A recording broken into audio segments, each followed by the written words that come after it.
Malaking halaga ng hininalang shabu ang muling nasabat ng mga operatiba ng Cebu City Police sa isang ikinasang anti-illegal drugs operation sa sitio Santo Niño, Cogon, Pardo, Cebu City.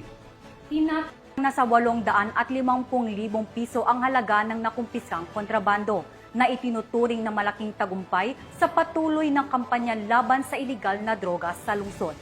Patrolwoman Judith Nicanor sa report.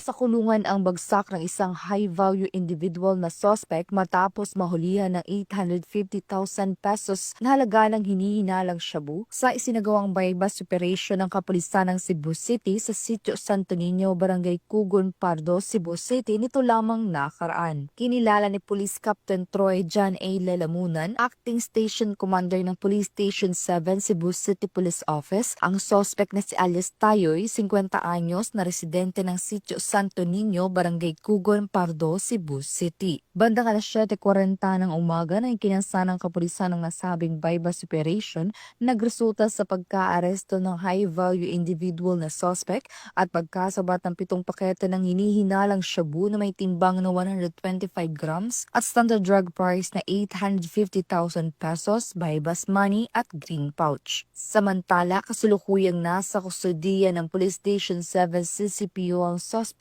at maharap sa kasong paglabag sa Republic Act 9165 o Comprehensive Dangerous Drugs Act of 2002. Illegal drugs continue to pose a serious threat to the safety and well-being of our community. Illegal drugs does not only destroy the lives of the user, but also breaks family and fuel criminal activities.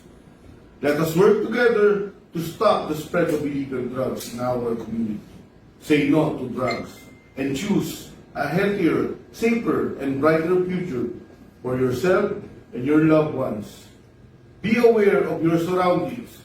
Report any suspicious drug activities to the PNP. Your cooperation can save lives. Ang Cebu City PNP ay nananatiling ligtas at payapa sapagkat ang mga kapulisan ay walang humpay at walang tigil sa mga operasyon laban sa iligal na droga at lalo pang papaigtingin ng kampanya upang mahuli ang mga individual na nasa likod ng mga iligal na gawain na ito. Mula dito sa Central Visayas, ako yung Police News Network Correspondent, Patrolwoman Judith Nicanor, alagad ng batas, tagataguyod ng Balitang Pulis.